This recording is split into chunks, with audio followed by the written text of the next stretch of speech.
Speaker Kirk Cox. Mr. Speaker, great to have you. John, great to be with you. I love the way you tried to negatively work the Yankees in, but besides that, it's great to be with you. We will beat you this time in 7. No, you're not going to beat me. You don't have the pitching. We got 5 legit starters. You guys got 1 or 2 maybe. So that's why we're going to win again. But I just hope you don't sign Keuchel because he would help you guys. So I hope you don't do that. We're going to get to politics in a minute. Let's get to the NCAA tournament Final Four. Who's your pick to win it all? Virginia. Go Hoos. Go Hoos. Okay, you guys. I think especially with who's left. I think Yeah. Duke was a tough matchup for them, but I Agree. really like who they've got left. I agree. Great defensive teams tend to do, I think, well in the Final Four, and if they get a little bit of scoring out of their key guys, I think they win. Well, the game against Purdue, that changed my. I mean, they couldn't win that game with defense because of that young fella hitting all those threes, but Carson Edwards, interesting story. Carson Edwards, that He guy's a almost beast. quit in high school. Guy's a beast. Probably a coaching thing, but he almost quit as a JV in his 10th grade year. Bad coaching. I don't know, That's always but bad his mom made him go back. Never seen a pure shooter. I mean, was you crazy. see balls go in the basket. His were hitting the bottom of the net. I mean, consistently From 15 feet. Yeah, it's 15 ridiculous. feet behind it the was arc. It was beautiful to watch. Yeah, and Virginia had to match the offense. I didn't think they could do it, and they did. So I'm with you. I think they win it all. Mr. Speaker, lots to talk about today on Vito Corleone's session day here. But I want to get to the press release you sent out yesterday, the letter that you sent to Eileen Fillercorn, who's a minority leader, asking for a bipartisan hearing for the 2 women who have allegations against Lieutenant Governor Justin Fairfax. A lot of us are shocked that got rejected again. What's the deal? It's been really frustrating. We basically tried this during the session, John, where we talked to the Democrats about a true bipartisan process, and we made the offer again. Listening to the 2 women very carefully, they want a bipartisan process, and that makes sense. You can do that. And so the latest letter that Rob sent, Rob Bell, was basically one that outlined several things, an even committee, not vice chair for the Democrats, co-chairs, and basically walked through a very, fair process, and then said at the end of the letter, and then any of those details you would like to negotiate, we're fully open to. And they said no, again. And they had some vague paragraph in there about we would consider some independent questioner. When they didn't flesh that out, to me, that was a safety valve. So that was very interesting. But if you think about their argument is it needs to be totally handled by the justice system, then why would you even offer an independent person to come in and then do the questioning? Because that interferes with the justice system too. So clearly they have blocked that at every turn. I think the reason I was so strong yesterday was that the women clearly, they must have said 5 or 6 times in the CBS interview, they simply want a hearing in front of the General Assembly. They want voice to this. And that's all we're trying to do. This will not be a political sideshow. This will not be any of that. It will be, we have some very competent people. So, and Mr. Speaker, you also want to give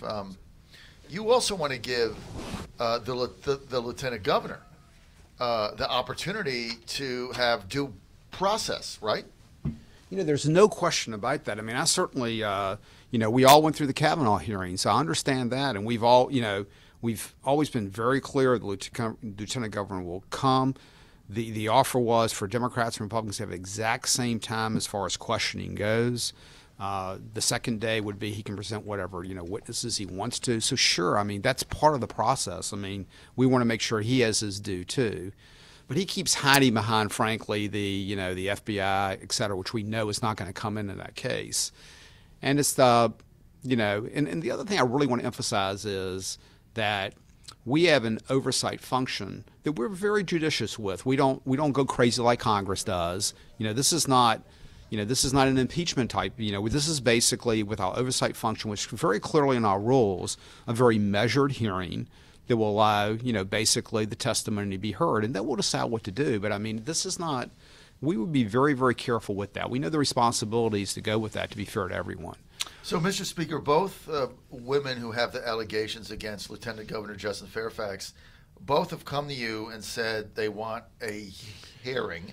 And the only really stipulation that I understand they put on it is that they want it to be bipartisan.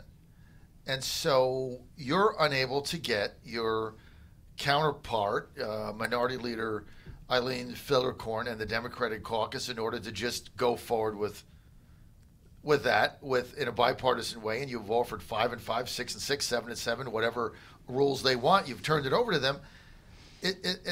I mean, is there not hypocrisy here, honestly? On their Yeah, part? I mean, there's no question it's hypocrisy. I mean, to make sure I say exactly what we offered, the women publicly, and I think especially Meredith Watson, almost demanded the General Assembly, have a hearing. And then when we worked through the process, we contacted their lawyers and said, this is what we're thinking about. And they have come back strongly, so we do want it to be bipartisan. So we understood that. That's why we sort of reemphasized that language. But yeah, I mean, it's just amazing. And then it's really interesting if you read their letter again. Now they're calling on Justin Fairfax to resign again. He's not doing anything. The governor's not doing anything. And so here, once again, about every Democrat's calling the governor and lieutenant governor to resign, and neither one are doing anything. And so they're pretty. I think they've been pretty clear. They're staying in place no matter what happens. Mm-hmm. And let me also emphasize, these are the candidates the Democrats put up for governor. Right. Okay? This is who they picked as their top folks to run. So at some point, a lot of the responsibility does fall on them mm-hmm. to do something. We're simply trying to, be fair, do our job, give both Dr. Tyson and Meredith Watson, exactly what they've called for, and give Lieutenant Governor Fairfax also an equal hearing. That's all we're trying to do. We're not trying to make this complicated. We're trying to make it very simple. Largely because no one else is doing this. It's really falling in your lap because the normal the jurisdiction of law enforcement is not going to do anything here. This has to be resolved somehow. This can't be just, two women out there making these allegations and nothing come of it. The responsible thing to do is at least have a public hearing in which the person can also defend himself and say, here, these people have gone on, national television now. We have to govern as a commonwealth. We just can't have this lingering out there. It undermines confidence in the government. And you and I went through this in the legislature with our own Speaker of the House, Vance Wilkins, back in 2002. We had a private hearing, but a hearing nonetheless. That was our responsibility. We took that responsibility. And then Verbena Askew was a sitting judge who had a sexual harassment allegation, and that was a circus, if nothing else, and that was led by the former Governor McDonald, and he was chairman of the House Courts of Justice. But something has to be done. It has to be resolved. You have to deal with it. You got to do it. So what do you do now? Do you just go forward? No. I think we were very clear that, it has to be a bipartisan process. They're going to have to agree to, a process that they can have a lot of negotiation in, but no, we're not going to go for it because I think it's very clear that is what the two women have talked about. And so, to Chris's point almost, that's the problem, that, they're going to totally shut this down. We were very clear in what I said was Republicans want a fair legislative hearing for all three parties. So do the women, and the Democrats are blocking that. And as long as they block it, we're at a stalemate, which is not a good place to be. It's not a good place to be. This is a boil that has to be lanced. You have to sit there and go through it, and when the Commonwealth of Virginia goes through it with its elected representatives, we will be able to go forward from this and make decisions. That's why we have a government, that we have to deal with these issues. This is not a bill. This is not a reappointment. This is not a reelection for the lieutenant governor. These are serious allegations that demand some public accountability and hearing, where the accuser can be challenged and the accused can be challenged, so that the court of public opinion can render its verdict. It is. It's just unfathomable to me why the Democratic House Caucus just wouldn't go forward and say, yes, we'll agree to some format, because this is what they've been calling for everybody else. It just I can't understand what Fillerkorn's the problem is for them it's bad optics. Well, can they I do get it? that, but it's tough. That's your job. Let me ask you this: It's bad. Could you do it in the Senate? Could the Senate do it? Well, I mean, anyone can have an oversight hearing. I think the thought would be that generally, the House is generally the House of origin for most of these types of things. But sure, I mean, the Senate could do it. But I mean, but that's coming from House Courts of Justice, right, Rob Bell? Yeah, it's coming from House Courts of Justice, and most things of that nature sort of originate in the House. But sure, I mean, both committees have oversight. But I mean, we're the ones that really felt like, I think, from the beginning that this is sort of the process we need to follow. But if I can say, I get tired of the Democrats throwing out, it'll be a circus, so this is purely politics. It's not for us at all. Right. We really, it would be stupid for us to have that kind of hearing. I think that would be so inappropriate. I've really tried not to conduct myself that way as Speaker. Mm-hmm. I've really tried to, toe the line as far as, you're Speaker, you're representing all 100 members. There's no way I would allow a hearing like that. Right. That would be counterproductive for the institution coming up with our 4th anniversary. But they throw that out sort of as their excuse. Mm-hmm. And if you look at the proposal coldly, it's very fair. I mean, it's very systematic, like Rob Bell operates. If you ever watch Rob Bell run a committee, I mean, he's very systematic, and I mean, he will be very sensitive to that. Well, I think they're making a mistake in not having this hearing and giving the women their due and giving the lieutenant governor his opportunity, because he's not going to resign. I mean, he took a lie detector test. He says he's innocent. He's defiant. Well, who in the politics of this, think this thing through in November. Who wants a brochure landing in their mailbox saying your delegate did nothing? Wouldn't even have a hearing. Well, that's what Susan Platt was saying. I mean, right. who ran against Justin Fairfax. Yeah, that's what she was saying disclosure, earlier. She ran against Justin Fairfax. Fairfax. She said it's going to be an electoral nightmare for Democrats. They're already out there with public clips that are going to be cut and pasted into every radio or TV ad. Right, it's going to say, and your representative did nothing. Your political party did nothing. That's just bad. You have to deal with it. All right, it's going to be awful, but get over it. Speaking of politics, let's go there. We're in Tim Hugo's office at the Virginia General Assembly in Richmond. Thank you, Delegate, for letting us do your show in your office. We appreciate it. We're with Speaker of the House of Delegates of Virginia, Kirk, Republican from Colonial Heights. Mr. Speaker, let's get to politics. A couple of quick things. You're in a race now that's competitive because there's a redistricting map that has made your district basically a Democratic-leaning district. Are you going to win with that map? Yes. I was knocking doors for 2 hours on Monday night, and I've always tried to work my district very, very hard. Really like the response. A lot of people say, yeah, you've been around several times. And so no one will outwork me. The district probably in an off year is about a 50-50 district if you look at it. And so, sure, I mean, there's a lot at stake. I mean, I've said all along we're 51-49. I would say Republicans, and I think this year shows particularly. We have chaos and scandal with the Democrats. We really brought the ship in with a tax cut, with a lot of other key legislation. I mean, some things maybe a little bit not traditional Republican, lifting the age cap on autism for those families, which is very crucial. But we did a lot of very good things, and I always sort of end with this. If the Democrats take control, the Chamber of Commerce did a really interesting report card on Republicans and Democrats Democrats got 7 Fs on that report card and an average grade of D on business issues, about $6.2 billion worth of bad business bills. So there's the contrast. And then finally, on the life issue, which is very important to me, I mean, we saw that totally blow up with Kathy Tran and Governor Northam on basically almost endorsing third trimester abortion. And so I would say the issue mix is very good for us. I'm excited to go out and talk about our message.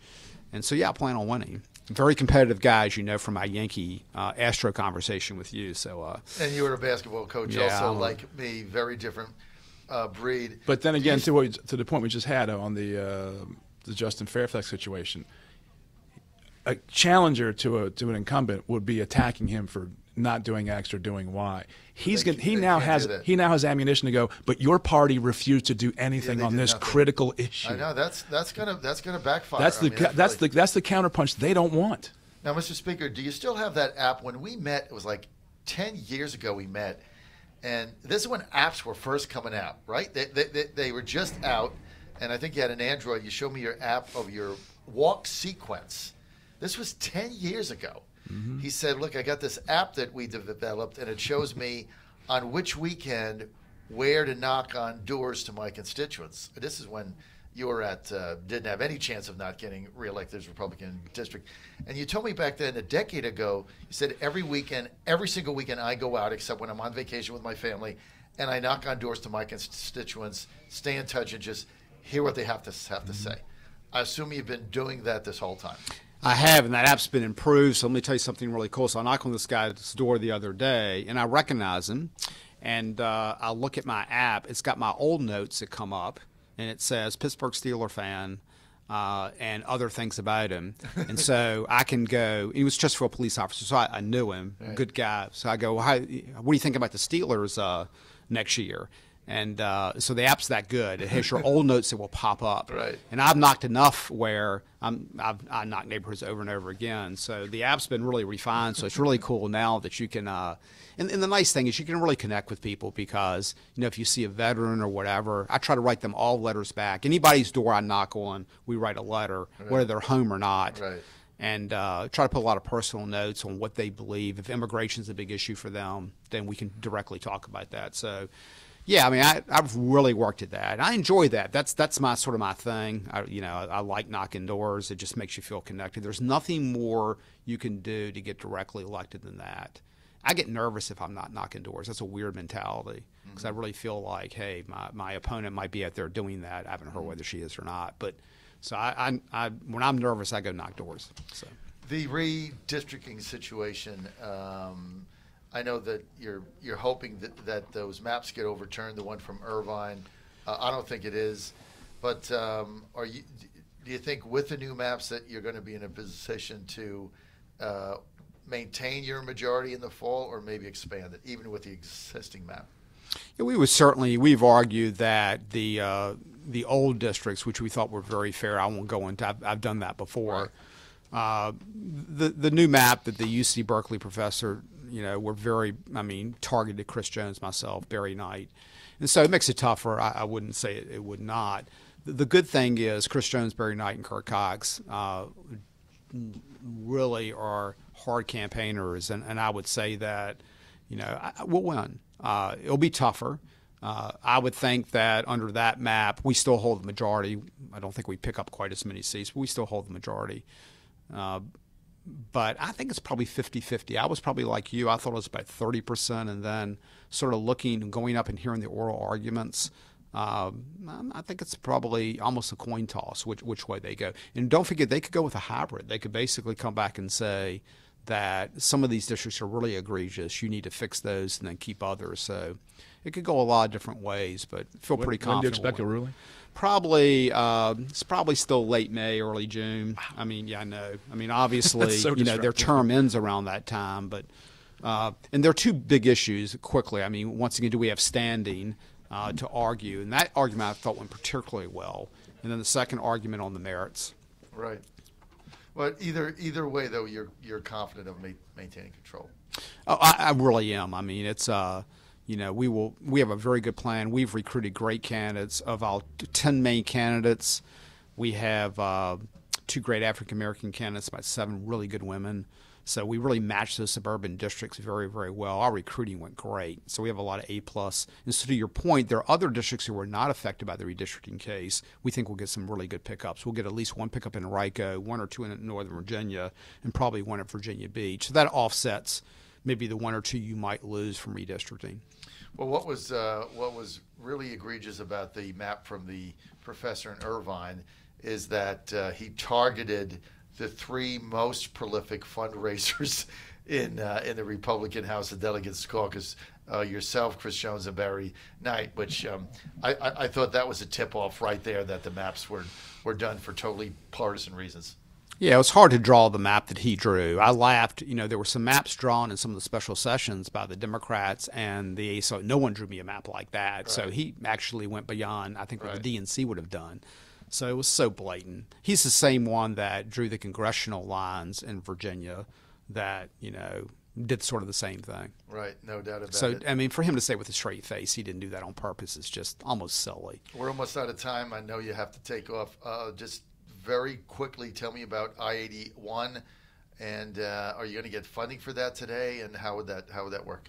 I-81, the key issue with I-81 was the bill germane. In other words, the bill did not have a direct funding source when it went to the governor. Don't want to get too complicated here, but the bill originally did have a tolling component. So I do think the bill is germane. I guess that's the main thing.